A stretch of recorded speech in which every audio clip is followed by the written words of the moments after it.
If you're wanting to know how to plant a shrub, I'm going to give you just a quick demo here. The important thing when you're planting any plant is to really be sure that you don't plant it too deeply. If you plant the plant too deeply, water collects in the hole, and generally you end up with a sort of a bathtub effect that will collect water around the roots and promote root rot, which very few plants like. Only swamp plants can take that kind of moisture. So basically, if you have your shrub here, you really just want to grab it. This is a fairly small one, and remove the pot, remove the shrub from the pot. Basically, if it's in there tight, you can give it a few wraps around here and a wrap on the bottom, just like delivering a baby, and pull it out. And then what you want to do is sort of inspect your root ball here that's coming from the pot. This one doesn't have too many roots around the edge. Sometimes these can be quite root bound, and you'll have roots circling all around the edge. If that's the case, you'll want to come in there with a sharp object like a saw or your pruner and slice along those roots to sort of get the roots from stopping in their circular motion and moving out in the soil.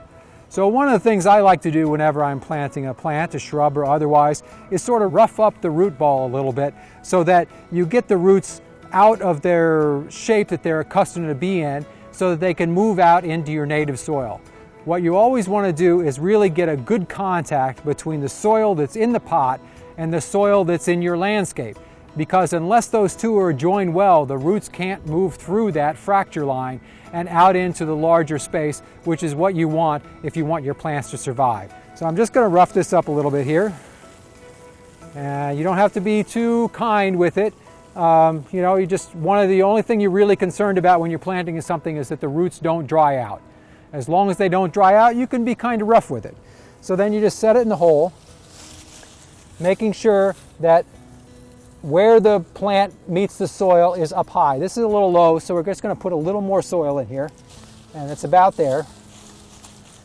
And then once you've got the plant in there on a pedestal, one of my tricks that I really like to do is use water to free some soil from the root ball so that those roots will have a mixture of ambient soil and root ball soil, so they'll get a good start.